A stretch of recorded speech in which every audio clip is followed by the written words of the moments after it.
It's time for another episode of the Cultural Hall. It is an articles of news episode and the long-awaited travelogue, the how did it go, the what was Finland like, the investigative report from the front lines of authorship. We welcome Annette Luthi-Lyon back to the Cultural Hello, Hall. hello. Thank you, thank you. If your seat was warm, it's because I sat there so that you could come back and you wouldn't feel like you'd missed a single thing. I just wanted Appreciate to keep it because it nice and warm. Yep. nice and wintry over there. So, Yeah. appreciate the warmth here. How was Finland in the springtime? Still pretty wintry, although I came back to Utah and it continued here too, which was obnoxious. But yeah, it was fabulous. So here's a lesson for the rest of the world. And maybe people, as soon as I start telling the story, I'm sure half of our listeners will go, "Uh-oh." Oh no. Another half will go, "What? I didn't know this." Okay. So it's supposed to be a trip. My husband and I were going to go together. He's been there once before in 2008, briefly, when he visited my parents while they were on a mission there. But this was going to be a research trip largely, and I have been back a few times since. So the night before, we're packing everything up, and I get on the app, and we're checking in with our tickets, and on his it says, make sure he brings his visa to the airport. And I'm like, that's weird. That's got to be an error because that's odd. And so we start doing some digging, and we discover that because his passport expires sooner than 6 months from the day we get back, he can't enter he can't enter. I can't remember what they call it. It's most of the European Union. It's some big German word referring to all of these areas. He couldn't go. He needed to have a visa if your passport expires within 6 months of your return. Wait. The idea, I guess, is that you'll want to stay, clearly. Well, sure. If anyone's ever been to Finland, they know that they'll never want to leave, but or anywhere else in this area, but most of the European Union. You can't get in. You can't get on. You cannot board the flight in Salt Lake on Delta to get. I mean, we're like, what is even going on? Apparently, you can. There's a waiver process that you can do. And I'm like, oh, here's this website. Great. Within a couple of hours, you can get this waiver. They'll do a background check. Mm-hmm. The whole website looks like it's ready to go. And then the small print says, oh, this won't be functional to 2024. We're like, okay, now what? Wait, pause though. I'm grateful to know, because when you started into that, I was like, oh no, is this a website that has been established for people just like yourself who are desperate? And then it ends up just being a scam phishing thing. And so you give them all of your personal information because you're like, oh no, we need to get this person into this country because of this thing. It's real. And it ends up that they're just stealing your identities. So it could be worse, I suppose. Yeah, we looked anyway. Long story short, we had some prayers and thoughts and figured things out, and I went by myself. That is insane. It was. And so he's like, I'm gonna feel stupid going back to work after saying I'm gonna be gone for the next 2 weeks. I think I'll take a day off at least. I'm like, good call. Yeah. And then he's telling everybody else this, and some of his coworkers were like, you let your wife travel alone? Yeah. Yeah. And then he's like, well, okay, number one, Europe's pretty safe, and Finland's even safer than most of Europe. Sure. She's also done this before. She's traveled before by herself. She's also an adult. And then he's telling this one, this administrative assistant, secretary type woman, who's just an absolute doll. She's probably old enough to be my mother, basically. He begins the story with her. He goes, well, so she went on her own anyway. And she goes, oh, well, of course she did. Yes. Anyway, moving on. And then he tells her about the whole passport situation. She goes, oh, of course, because apparently she does a lot of booking of travel at work, so she already knew. Anyway, it's been an adventure on that point.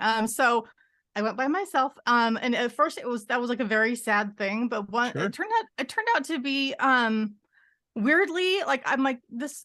It was such a good trip anyway. And in some ways I could go eat and sleep and go wherever I wanted to, whenever I wanted to, without worrying about anybody else. So I was, it was actually a very delightful trip, and in some ways maybe a tender mercy. Not that I wouldn't want my husband there, but it was such a great experience. So I got to do all kinds of amazing research, got to go to this former mental hospital, this museum that is it's only like 2 years old, but it's devoted to there was this female volunteer corps that existed from about World War I to World War II, and then Stalin made the Finns disband it.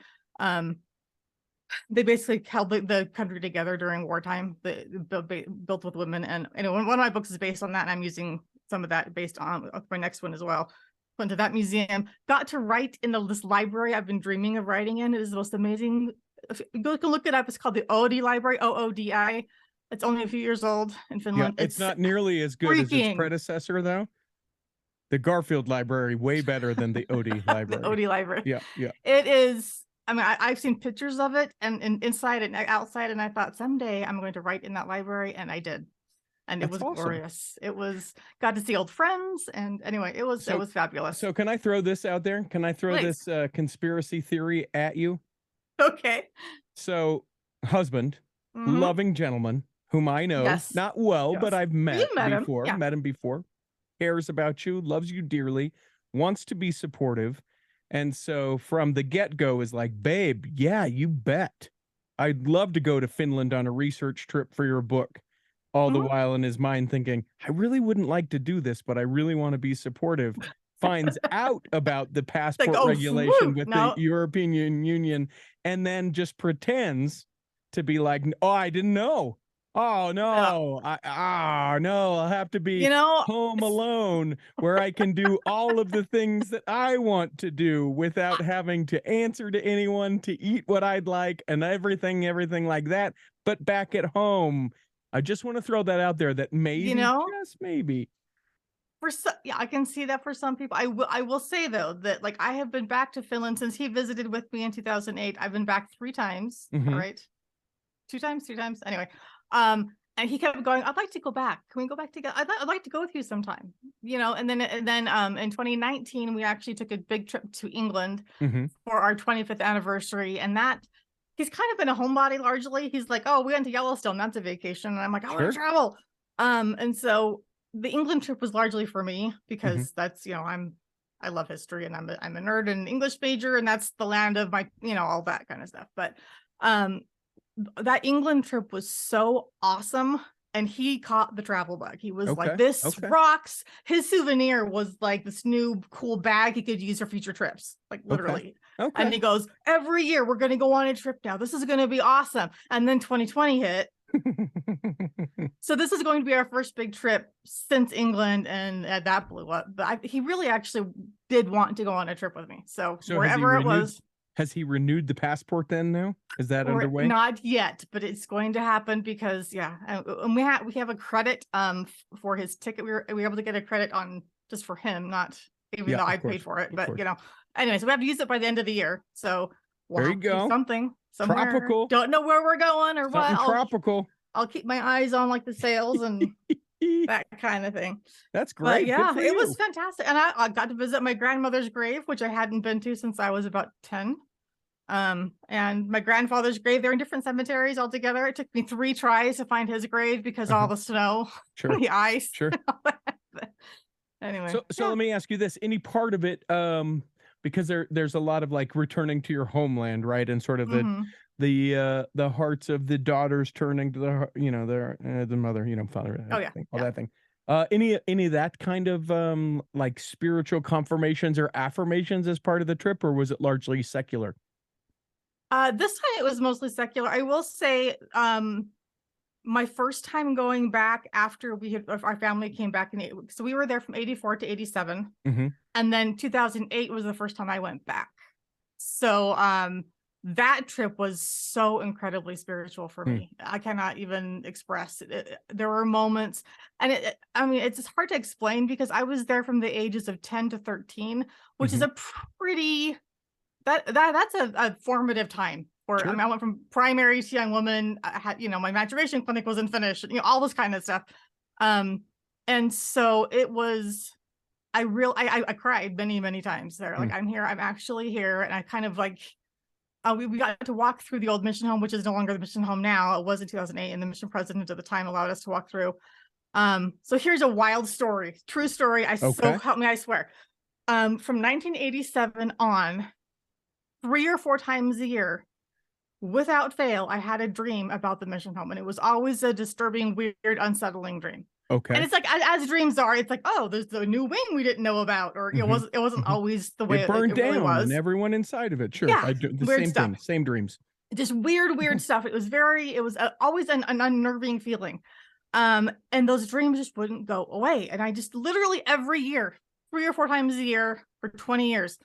And after when 2008 I got to walk through again, and I swear, turning around like every corner, like this is my old bedroom, and I went down over, I could almost see like little child me turning around the corners and it was this a really amazing experience. And then as we're getting ready to leave, my husband knew that this was like a home for me.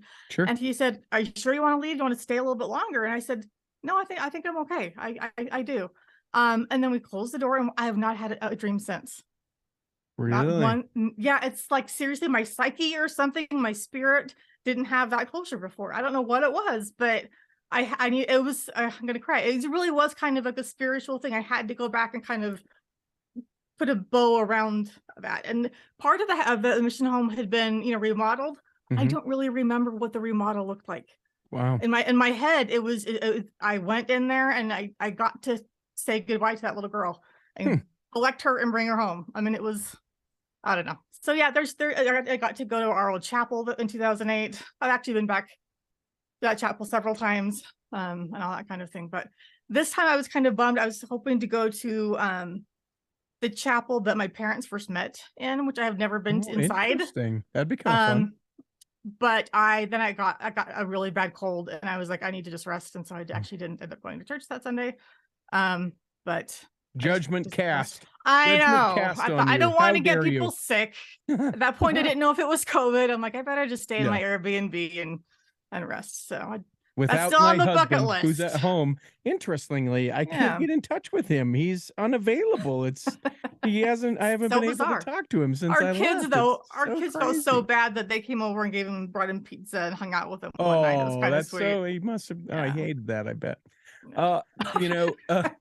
As we record this is the week that this past Sunday was Easter. The thing that I wish to quickly address is I think we have finally figured out worship service in the Church of Jesus Christ of Latter-day Saints on Easter Sunday. Woohoo! The hour-long Jesus-centered Easter Sunday. Yep. I think we got it. Instead of having it's just another Sunday, and maybe there's a musical number or two, but the whole thing is it's not the sacrament meeting that's all about food storage or any other topic. It's Jesus Christ. Yep. And now go home. And I'll tell you what, just like the joke obviously is the C&E Catholics, the Christmas and Easter Catholics.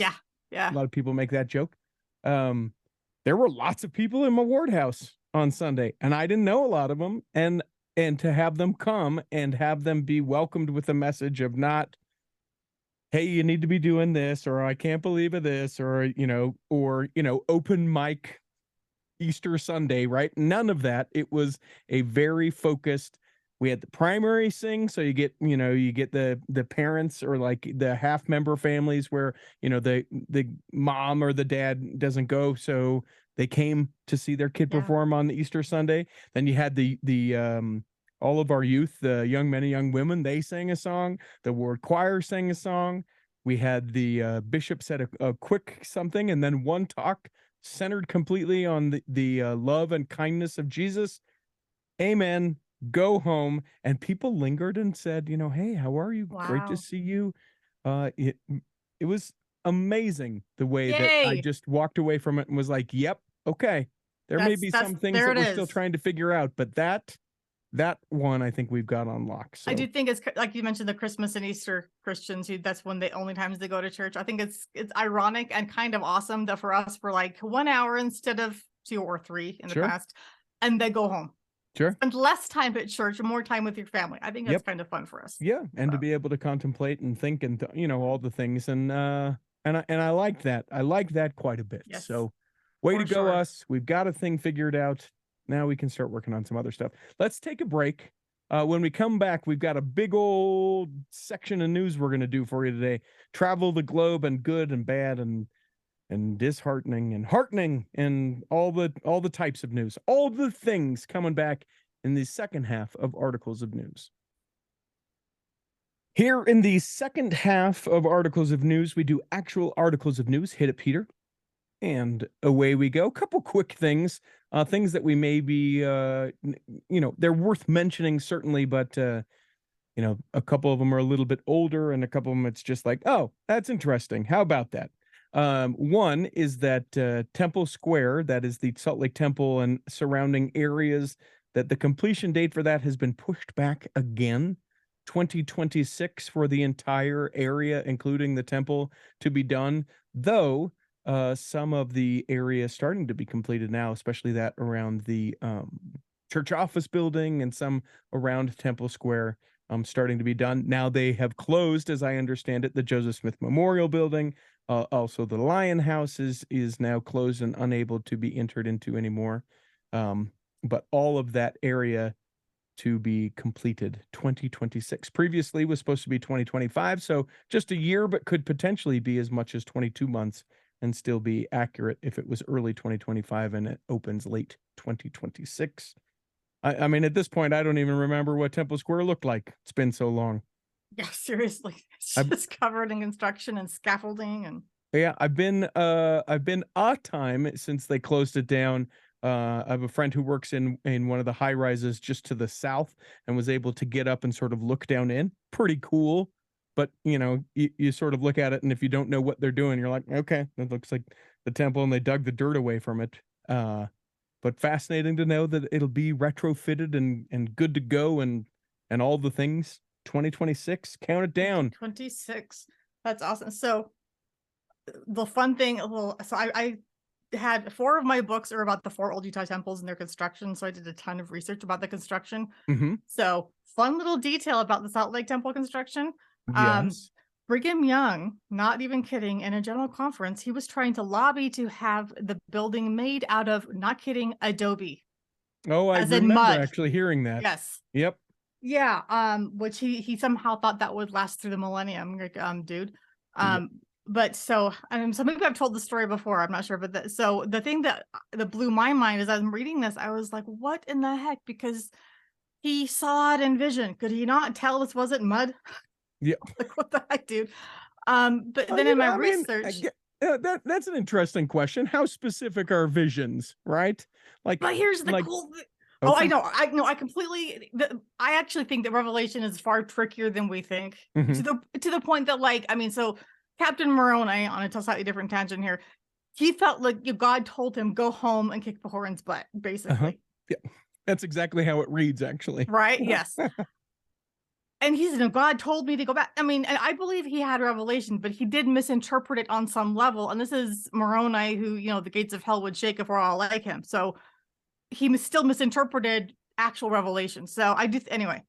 But in my research, I came across an excerpt from I think it was a captain it was the U.S. Army when they came and marched through Salt Lake. Mm-hmm. And that's when they buried the foundation of the temple and kind of evacuated everything and all that. One of those soldiers recorded in his journal that as they're walking through Salt Lake, most of the buildings were built out of adobe, which looks like cut gray stone. And I was like, oh my gosh, if he saw in vision, he's like, that looks like most of the buildings, that must be adobe. That makes sense to me, that he thought that's what he saw in vision.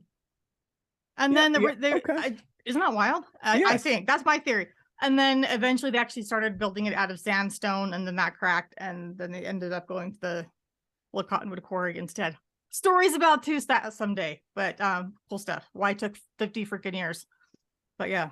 And then they did it again, and then they buried it and did it again, and then we renovated it, and then we renovated it again, and then we retrofitted it. I don't even think it's any of the same building anymore. I think that they've snuck out the granite pieces when we weren't paying attention. I will say, like, 49 of those years of the 50 was basically the exterior. They didn't do anything on the interior until the last year, basically. So it was just the stone. It was very heavy and very far away and hard to get to the temple lot. That was the biggest thing. So. Hashtag the more you know. Another kind of random, interesting thing. Brigham Young, back in the day, since you brought him up, wrote a letter requesting asylum for Latter-day Saints from various governors of various states, and one of them is up for auction. This is the letter that he requested asylum for Latter-day Saints from New Hampshire Governor John H. Steele. It's signed by Brigham Young, Willard Richards, Newell K. Whitney, and George Miller. It's dated April 24th, 1845, postmarked on May 27th. And as of this recording, and the bidding ends today, it's at almost $31,000 for that letter that Brigham Young wrote to the New Hampshire governor asking for asylum. Basically, because because Utah, not a state at the time, we needed the protection of another state to be like, come on, please, please help us. No one would. Written in I imagine some of the value maybe is of all the cool signatures on it as well. That's sure. Seriously cool. Sure. And also this too, I mentioned Utah, but this is actually before we had gone west. It was just the Saints going, please, someone help us. And then of course we push west. So that's kind of a fun artifact. I always am curious about the kind of people who like buy those kind of things. I think it'd be super cool. I don't have the money to do so, but yeah, to have something that would have all of those signatures and that little piece of church history. Pretty awesome. What have you, Annette Luthi Lyon? So, this is the writer side of me. This was quite the hubbub in the writing and in the fantasy reading community as well. In Wired, the online magazine. I knew you were going to do this story. Good. I'm glad you are. And there's like 4 links we'll be sending because there's follow-ups and follow-ups. I won't go into everything, of course, but there was a Wired article about Brandon Sanderson, who we've mentioned before, who's, well, actually, so at the very beginning of the article actually kind of introduces, where did I go? So, he's a member of the church. Church, American Fork. He is one of the biggest fantasy authors on the planet.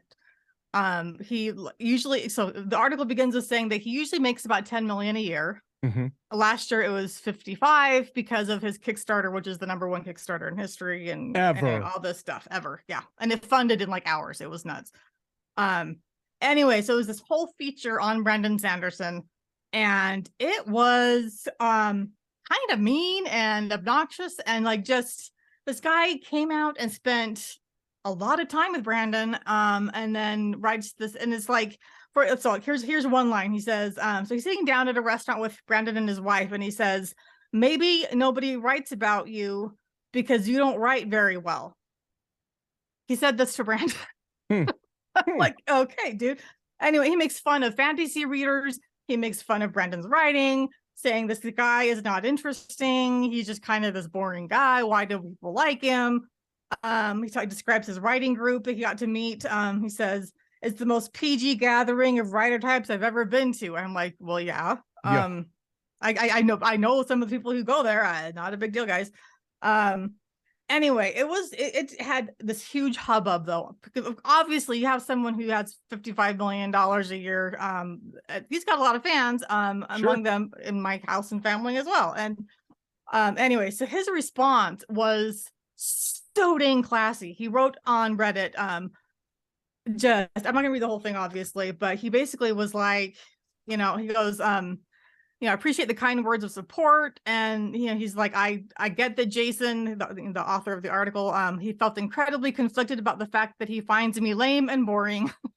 Mm-hmm. And I'm baffled how he seemed to find every single person on his trip, my friends, my family, my fans, to be worthy of derision. And then later he says, I'm not offended that the true me bores him. Honestly, I'm a guy who enjoys his job, loves his family, and is a little obsessive about his story. There's no hidden trauma, no skeletons in my closet, just a guy trying to understand the world through his story. That is kind of boring from an outsider's perspective. I can see how it is difficult to write an article about me for that reason.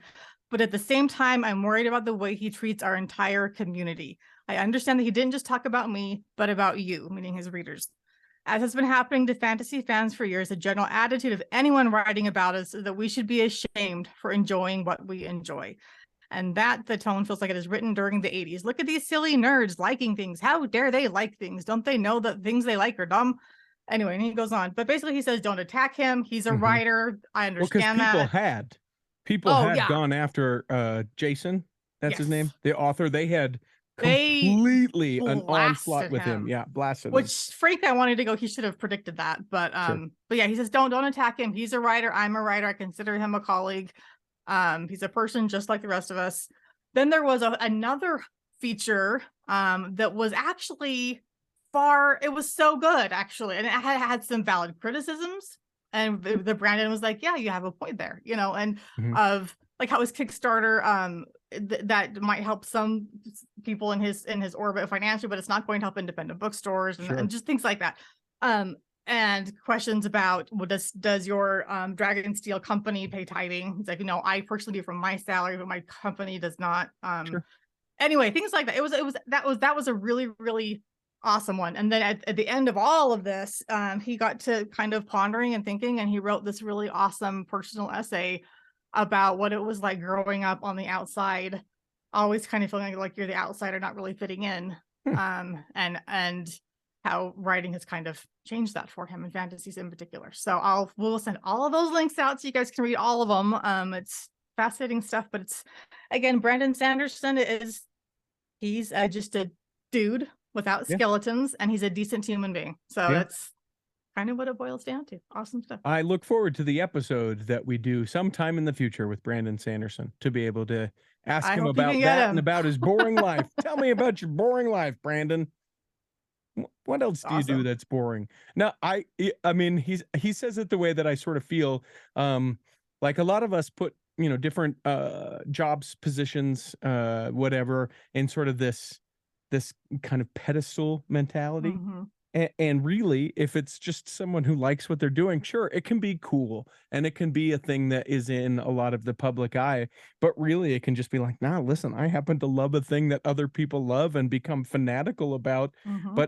But I'm no different than the guy who gets really passionate about cutting the grass or, trimming a tree or insert whatever the job, balancing the budget or doing the book or whatever, right?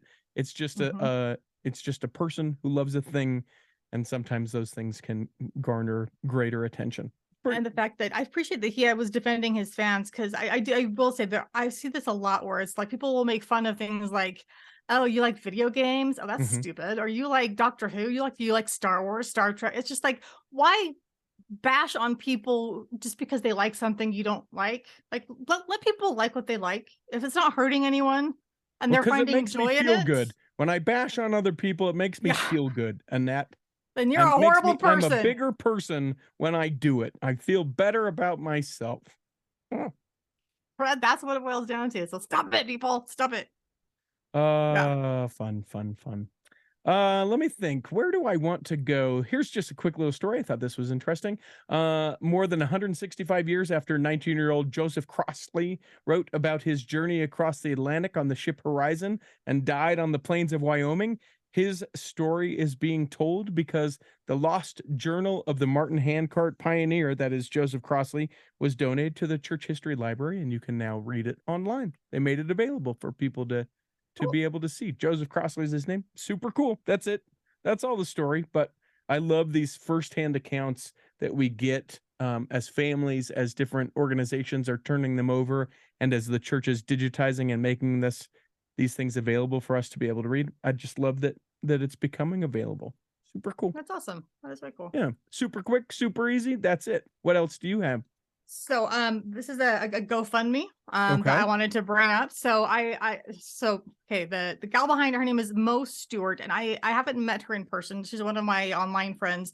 We connected back in 2010-ish when my book Band of Sisters came out, because she was the wife of a deployed soldier, and she had what the book was about.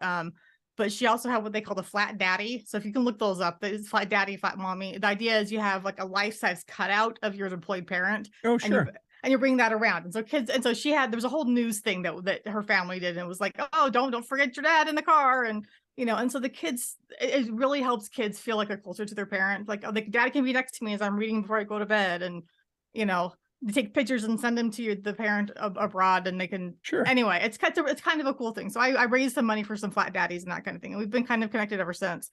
Um, So she's a member of the church, and she's got members of her family who are part of the LGBT community, and that people are horrible. So they were able to buy a house. They were so excited about a year and a half ago.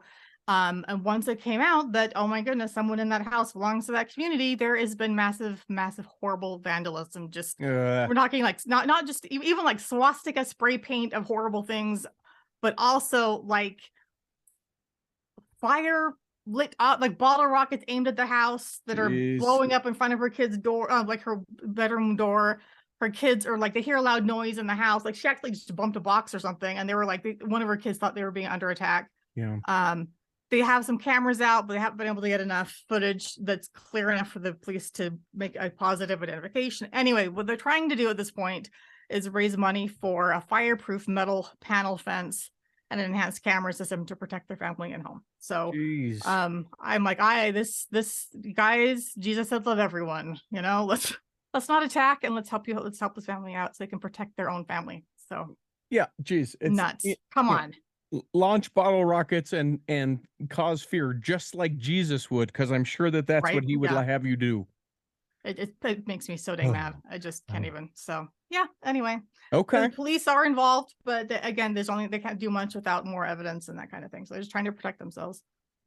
Lots of people talking about the LDS Church and donating the water towards the Great Salt Lake, and everything going on like crazy here in the state of Utah right now. Lots of melting, in fact, as I was listening to the radio on my way to recording this with you, already beginning to have flooding in and around Immigration Canyon, where it comes down, Red Butte, the stream that comes down through Red Butte Gardens. So all of these are sort of on the east side of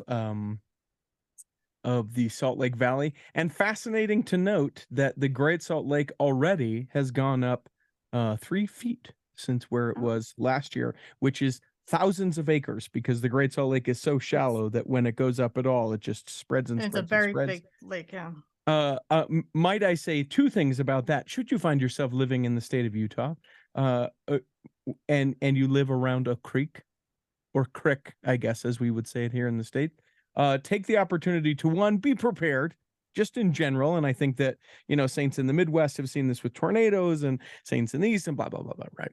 Be able to be prepared so that you can grab that bag and go anywhere you need to go real quickly, right? And I think that applies to anyone. And that's maybe how I broaden this, so it's not just the people that listen to this in Utah. But should you find yourself living next to or near or downstream from a stream, might I recommend that for your daily practice for the next 6 weeks, that when you go on a walk, you're walking your dog, or you just decide that maybe you're going to take this into your own hands, that when you find a place that water streams through a grate, and that grate is blocked with things, in the safest way that you possibly can, help clear the grate so that the roads and other things don't put yourself in danger's way. But there are a lot of places where just clearing out the storm drain in front of your house, or the grate that's, in the stream that it's not even flowing that much in your neighborhood, can make it so that your house doesn't flood and go away. But it's all over the place.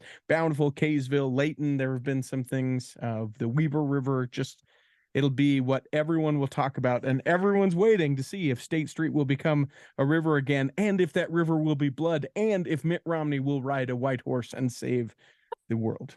So, but meaning State Street a river again, for those who don't know, in 1983, we had some massive flooding throughout the areas because of that kind of. And it wasn't blood. It wasn't blood. It was not blood. It was. I remember actually as a kid, I was going to church, and the elders, all the old men are passing the sacrament because all the young men had gone to sandbag the Salt Lake Temple. Yeah. So yeah. To protect it. Well, they just said the temple, and I was confused because the Provo Temple was in no danger. But yeah. I was the Salt Lake Temple. Come on, that was when we had 2 temples. Well, Ogden, 3, Provo. All right, so there were a few more. Yeah. So one fun thing though, 315. On the church donating the water though, I printed out the article, and it cracked me up because the version I have on this those who the Patreon saints can see what I'm Mhm. holding up here. The guy who wrote this particular one, this picture of him here, is Ben Winslow from local Fox 13. And I follow him on Twitter. I didn't realize Mhm. he's the one who wrote this particular article until I printed it. But I'm like, he's a good dude. I've followed him for some time, and so when I needed a journalist in my book that just came out, I'm like, I'll name him Ben. There you go. Does he So know? I mentioned it shortly before the book came out. So his name is Ben Winslow. My character is Ben Winsley, just so it's Okay. not, But Sure. yeah, so if you read toward the last few chapters of the book, that a journalist shows up named Ben, and he's a good guy. It's inspired by Ben Winslow from But does Fox he know 13. that? Have you told him? I tweeted about it about Okay. a couple weeks before the book came out. So yeah, Okay. so it's Okay. kind of, he's like, cast. I can't remember what it was. I mentioned something or other about, I should have given him a beard because he has a beard, and he goes, maybe in a sequel. Yeah, there you go. There you So go. we'll see. Maybe I'll have a sequel with Ben Winsley. A couple horrible stories. So if children are listening at this point, consider this your warning, I suppose. This from Logan, a former local leader of the Church of Jesus Christ of Latter-day Saints, is facing criminal charges for allegedly sexting with a teenage girl in his congregation. A 38-year-old Trenton man is facing 4 counts of enticing a minor by internet or text, a second-degree felony. Andrew was reportedly serving as a counselor in the ward's bishopric with the bishop and another counselor. The 3 men would oversee the operations of the congregation, including the records. As the communications began, Andrew would text the teen girl a religious advice, but as the communications went on, the text turned inappropriate and very sexually graphic. The alleged victim reported the actions to the bishop, who reportedly removed Andrew from his position in the ward, according to Barchi, which is the lieutenant, the sheriff's lieutenant up there. Peck said it appears from the evidence that Andrew was attempting to groom the girl to have sex with him. The communications ended supposedly before the relationship became physical. So great that he got, busted before anything, beyond that could occur. Yeah, for that bishop listening to the young woman. Yes. And taking action and not being like, oh, I'll tell him to knock it off and let's forgive him, which happens as well. So good on that bishop. Yeah, for believing her and for turning him in rather than saying, oh, you know what, this might ruin this person's life, or what about his family, or any of these things that we find not happening in Arizona with the huge case. I'm not sure if you saw this, but the courts in Arizona ruled that, hey, yeah, the church doesn't have to disclose any of the things that could incriminate the person because of the clergy privilege in Arizona. What are we doing? Guys, we can do better. This is not cool. I just like, I understand, I suppose, the way that, people are like, well, it puts a big financial target on our back, blah, blah, all the things, right? I don't agree with it at all, but I at least understand it. But I don't know how you can say this, like in any sense of this. I don't know how you can say, yeah, sure, this is how Jesus would want this. I'm sure that he'd want, to have this person be assaulted at worst, or enticed at very least, or whatever the things, right? No, don't. Why would we think that the church will take care of it and that the law needs to be void from it? I don't understand it. No one has given me an argument that makes me in the slightest go, oh, I can see that makes sense. I don't understand that. If someone breaks the law, that person who broke the law should be turned over to the law, and if they didn't in fact break the law, then they hopefully, fingers crossed, won't be sentenced. But likely, if they broke the law, are turned over to law enforcement, they will face the appropriate punishment based on the thing that they did. Well, and that's the sad thing. I know several women that I met when, blogging was a bigger thing, and, especially Mormon mommy blogger things, and who've left because of, spiritual trauma, because they were not believed. It's like, my brother-in-law molested me for years when I was a kid. I told my parents, I told my bishop, and they're like, oh, you need to forgive him. He's repented now. And then, or someone, I mean, it's, or maybe it's a leader, whoever. And I've seen this many times where they're like, I can't stay in a place where I'm told that I'm the problem because I'm not forgiving my abuser who was never held accountable. Right. That's not okay, guys. Like, Right. what are we even doing? And no, we can't let predators stick around because the atonement's a thing. Like, no, let's protect our victims. Yeah, the atonement can be a thing, and that person can, face the yes, consequences in for the fact, actions of which there's a gentleman that I'm aware of in a congregation. I'm not going to talk names, obviously, but he was convicted some time ago for molesting. I believe it was actually a granddaughter. Went to jail, is now out of jail or prison or whatever, whichever it was, but is no longer allowed to attend a family ward. Is encouraged to attend a singles ward and sacrament meeting only or something like that, but is not allowed to be in the building when there are children. And I was like, wow, thank you. Like, he's served his time. Yes, he's repented, but this is someone who is likely to reoffend. Let's not leave that open as a possibility. But here's a way he can still go to church and participate, but not when there are children. And I'm like, thank you. I was so grateful to hear that was how it was being handled. So yeah, anyway, there are ways to do this, guys. There really is. A couple just quick stories. One, the hottest ticket in town, that Saratoga Springs Temple, being able to check that out. Are you and your family of the Utah County going to go check it out? Probably. I haven't gotten our tickets. It's been a crazy month. Yeah. Between travel don't worry, and you have forever, it and, seems, to be able to do the so Saratoga. what are the dates? Yeah. I know Corey's told us, I'm sure. I'll have to go look up the dates and find the tickets. And there's, I think, like 5,000 or 6,000 tickets that are made available each day. And you can always go if you find yourself coming to the state of Utah or you live in the state of Utah. You can always go. And if you just prepare yourself like an adult to wait a long time and not feel entitled, you can just go wait in line and be able to see it. It's a great thing. I don't know that we have plans yet to go do that, but my wife and I will likely do that.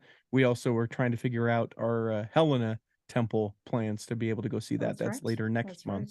A Ghanaian king, we talked about this briefly, attended LDS General Conference, as well as visited with church leaders and church headquarters. It's interesting because Ghana has several kings. And I guess the best way that I can equate this is, the United States is a nation with different states with governors. There are various kings of various parts of the country of Ghana. And that's rough and probably crude way of describing it. But one of the kings, the king of Accra, Ghana, came here. And of course, people who know about the church in Ghana, that's where the MTC is. And that I believe there is a temple there as well. So interesting thing. And then this sweet little kind of fun feature piece that LDS Living does, talks about President Bonnie H. Cordon, how when she was able to serve her mission, she was able to serve with her sister. Oh, cool. As a mission companion. No way. Yeah, so that is awesome. Yeah, so I mean, it's exactly what it sounds like, which is like, hey, you're going to be serving with your sister. And they both have the same name. Probably not something that you would see today, although I bet it probably happened in the same mission when you had two elders, or an elder and sister, or two sisters serving during COVID, because so many people couldn't go to one place and so had to come to a different place stateside. But rare and an interesting read, and you can find that link in the show notes as well. What else do you have? Just I won't read much of it, but there's this really cool spotlight on this fabulous record-breaking volleyball coach from BYU. I'm forgetting what his first. Is it the men's volleyball or women's volleyball? Yes, men's volleyball. Carl McGowan. And it kind of goes through his entire career. When he first started doing volleyball coaching, that wasn't what he was planning on doing. He was a golfer. He was a motion. Oh gosh. Anyway, something about it was a physical education, but it was like motion science or something like that. Anyway, okay. Professor, and so they're like, oh, but we're gonna have you coach volleyball. He's like, you're gonna what now? Yeah. But he studied it. He actually went to Poland when it was still a part of the Soviet Union and studied how they did it and came back with new techniques. He was doing like stats before anyone else was doing that kind of thing. His first season, they lost. Their season was 227 which was not a great 2 season. and 27. Wow. 2 and 27. That is a bad first season. So this one little section of it. So his son later actually ended up coaching after him and talked about some of this. But he said he would say, so this is quoting his dad. He goes, "I wish upon all of you a 2 and 27 season." People would kind of sit up straight, and he says, because you know what happens when you go 2 and 27? You will do anything to not let that happen again. It kind of reminded me of like Michael Jordan, how he didn't make his high school team. People go, "Oh, that was stupid." I'm like, that probably pushed him to get better. Anyway, Sure.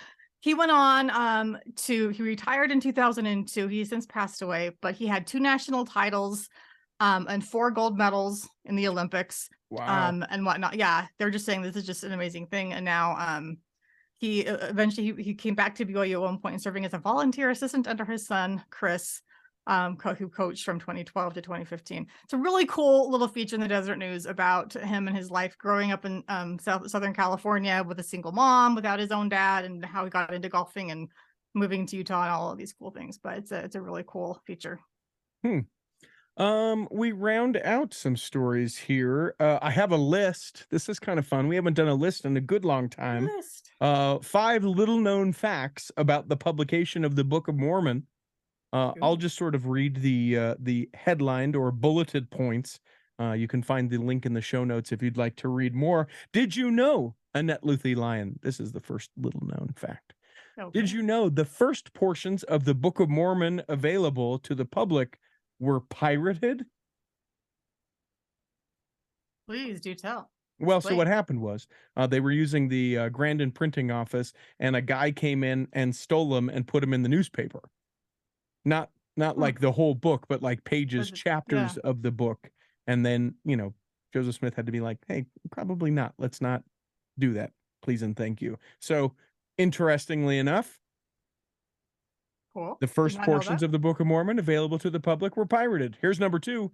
A non-Latter-day Saint played an essential role in how we read the Book of Mormon today. Typesetter John H. Gilbert recalled later in his life that he punctuated most of the Book of Mormon, at times interpreting the tricky wording of the text. Gilbert's punctuation still influences the punctuation found in the current English edition of the Book of Mormon. So in a small way, a non-Latter-day Saint assisted millions of Latter-day Saints in reading this sacred scripture. That also explains why some of the edits down the road have been on punctuation. Because a comma can change the meaning. And if that wasn't probably what was intended, maybe we can tweak this here. So, and interesting to know, have all of the changes maybe been corrected, right? We believe that it's living and growing and, all the things. Maybe there is still yet to come a comma that will change. In fact, as the article of faith goes, the 14th article of faith, we believe in commas, in the commas that have come, that there are commas, and for the commas that there may more yet, commas. Yeah. That may yet. We believe in the Oxford comma. Please. Oh, don't get her started. Do not get her started. The book order for the Book of Mormon was 5 to 25 times greater than other books of its day. That one, a lot of people know that the original 5,000 copies of the Book of Mormon was $3,000. A big chunk for that day. In a day of common print was less than 1,000 copies. So it was just unheard of. The binding for the Book of Mormon mirrored the Bible, meaning the way the Book of Mormon was bound sent a strong signal about its importance before readers even opened it, meaning it looked similar the way that it was bound to how the Bible was. And meaning people do judge books by their covers. Exactly. So covers are important. Yeah. Yes. Yeah, that's a joke and a lie. You can't judge a book by its cover. Well, I guess that's not. We do. That part's not a lie. But we do judge a book by its cover, unfortunately. Yep.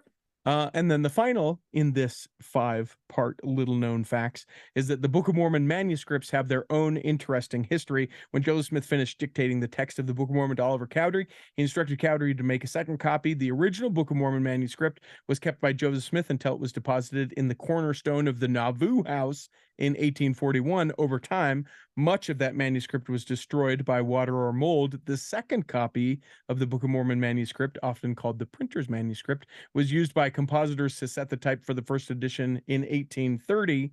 The printer's manuscript was used again for the second edition, which was published in Kirtland, Ohio. In 1837, David Whitmer, one of the 3 witnesses to the Book of Mormon plates, was the eventual custodian of the printer's manuscript. Later in his life, Whitmer enjoyed telling people how the manuscript was miraculously preserved from a tornado and from potential thieves. So, Cool. kind of an interesting story there. 5 little-known facts about the publication of the Book of Mormon. I love it. We've got only a few more minutes. What else you got? Okay, this is a quick one. So a BYU animation student made animation film short about a mischievous axolotl, those little fishies that look kind of like a little fringe collar looking thing, in a lost underwater Mayan world, took home the top animation prize at the College Television Awards in April. Wow. April 1st. So it's considered a student Emmy, and it's called Cenote. I think it looks like C note, but it's pronounced a little differently. Cenote, Cenote. And one of the students involved it comes from an area where the Mayan history is strong, and so his cultural heritage informed a lot of the story and whatnot. So there's a little video here. I didn't find the video itself, but there's a little, like a 3-minute thing talking about their win and the students talking about their movie that they made. Very cool.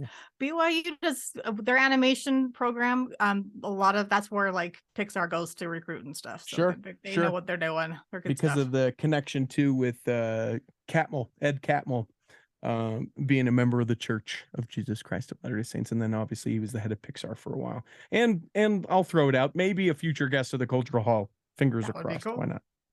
It worked with Brandon Flowers, right? So. Yeah, it worked with Brandon Flowers. It's going to work with Brandon Sanderson. A Freudian slip on your behalf, but true, going to happen.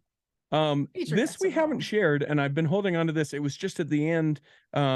This happened in the Democratic Republic of the Congo over a month ago. It's just because it was at the bottom and for no reason, but heavy hearts that they share that a full-time missionary of the Church of Jesus Christ of Latter-day Saints passed away unexpectedly. Elder Jean Lendo Puete, age 26, of the Democratic Republic of the Congo. He'd been serving in the Mabuji Mai mission in his home country since August 2021.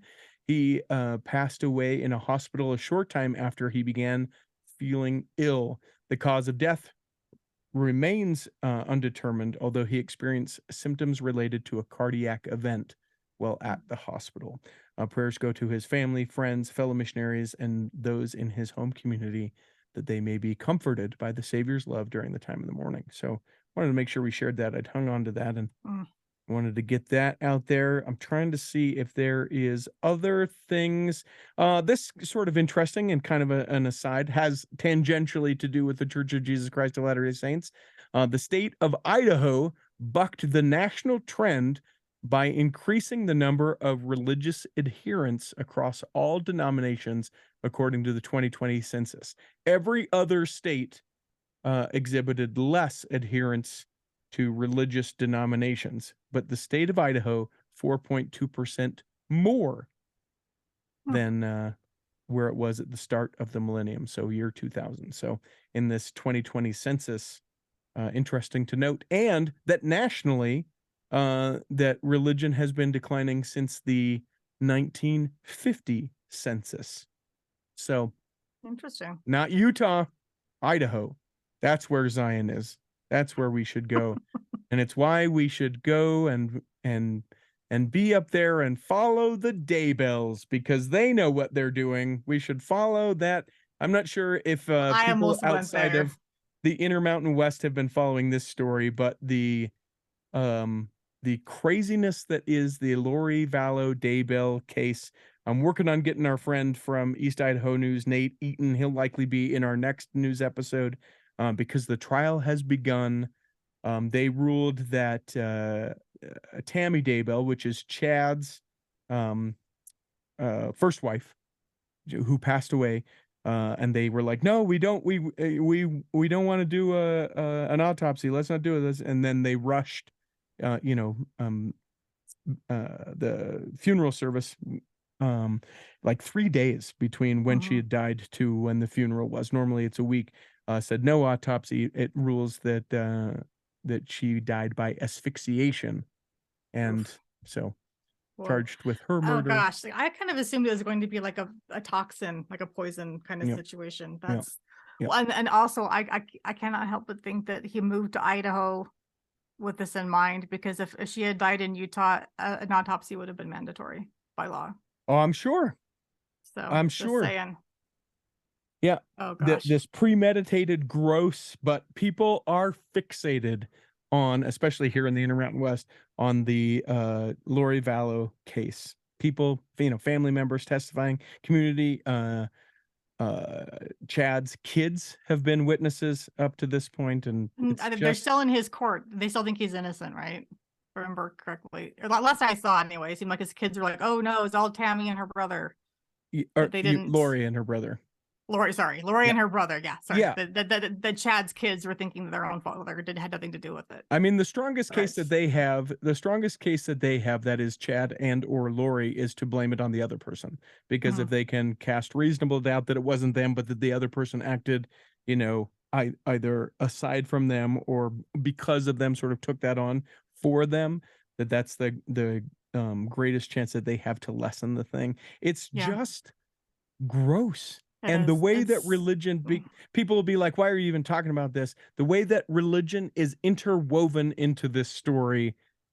If you haven't, there's so several books that have been written, lots of podcasts, and to be able to really get into how you can see, first of all, how crazy it is, right? But then secondly, how nearly adjacent to not so crazy what we believe, going to church every Sunday sort of thing is, right? The line between the two, it is just a small exception, and then the deviance that comes from that small exception is how they got there. It wasn't they didn't just jump there. It wasn't this jump to we should kill it. It was anyway. Fascinating. So I'm looking forward to having that conversation with Nate Eaton as we get the follow-up on all that. But that is not this episode. We are at the end of this episode, meaning we hope that this episode has nourished and strengthened your body. We hope that if you are unwell, that you will be able to listen next week. And that when the time comes, you'll be able to travel home in safety.